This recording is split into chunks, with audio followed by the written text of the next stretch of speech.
I begin my tech talk with the question, which is harder, speaking or listening? All right, so how many of you here think that listening is harder? Please raise your hand. All right, I saw a few of you might think that listening is harder, right? So I assume that the rest of you might think that speaking, like me now, standing on the stage, is the harder part. Is that right? But actually, to me, speaking, listening is one of the most difficult skills.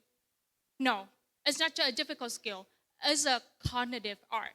It helps us to reorganize how we see the world.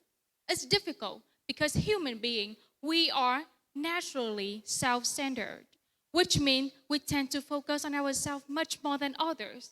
So that's why it's difficult. Let me tell you a story. When I was young, I often misjudged people simply because they were different from me. That's the very first time that I saw a sumo wrestler. And you know what? I was like, oh my God, why are they so big? They must be very slow. I laughed and I assumed. That's the very first time that I saw a woman wearing a traditional clothes that cover almost all of her body. And I was like, what happened to her life? That's so strange to me. So without realizing it, I placed myself in the center of every story. So without realizing it, I think I was the normal and the rest of the world was different. Yeah, that's what me. Daniel. Daniel Kahneman, the Nobel winner 2002, introduced an idea that somehow reframed how the psychologists think about the human thinking.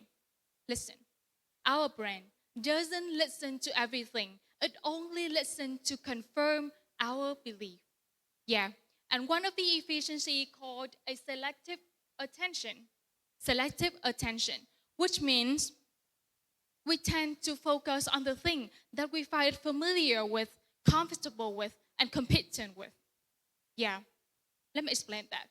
This circle represents facts, while this circle represents the thing we already know, and the overlap, the intersection, are the thing that we truly listen.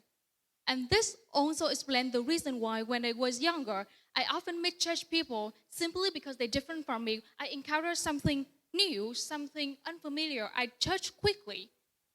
It's not mean that I was unkind or I was mean or something. It was my brain trying to protect the information that I already knew. And in communication psychology, it becomes something even more interesting.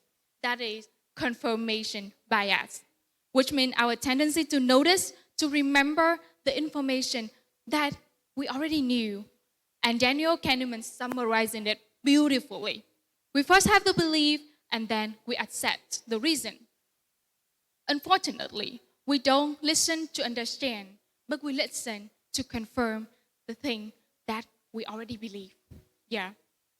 Years later, when I finally saved enough to travel to those places myself, this time I decided to let it go, everything in the red circle. This time I allow myself to sink into their story. This time I talk with a sumo. Yeah, congratulations. I saved enough money. And this time I didn't hear the story about them.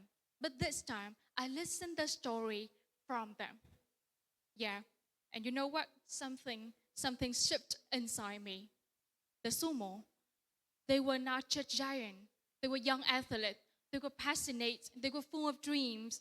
And I bet that you're going to surprise if you see the timeline and the diet they have to keep to maintain this extraordinary body. Yeah. And years later, again, I save enough money again. Congratulations again. I have my middle-age journey. This time, I sat down and talked with a woman that wearing the same clothes I once questioned.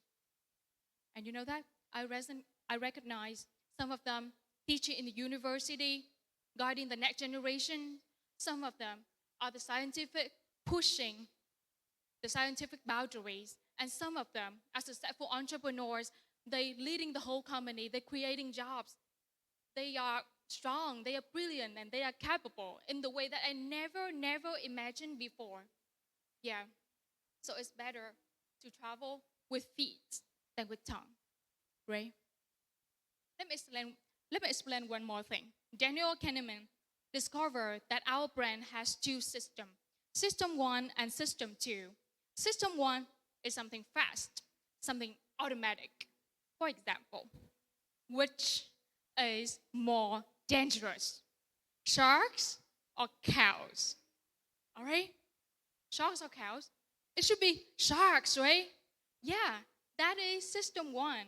It's emotional, it's quick, it's jump into the conclusion.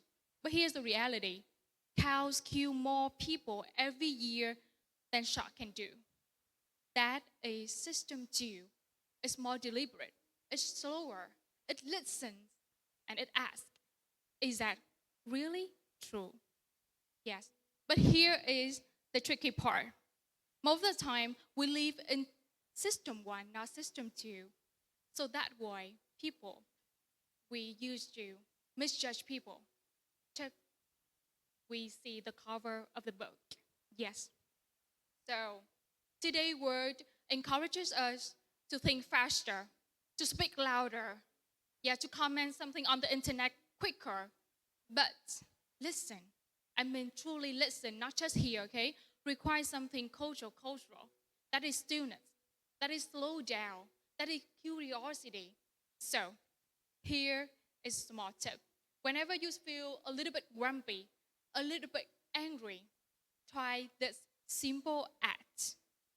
Close your eyes, pause, and ask, is that better left unsaid and listen more? I think most of the time, the answer will guide you toward peace. Listen doesn't make the world quieter, it makes the world wider. If we choose to listen more, we're going to see more, we understand more, and we feel less. So just that, listen more.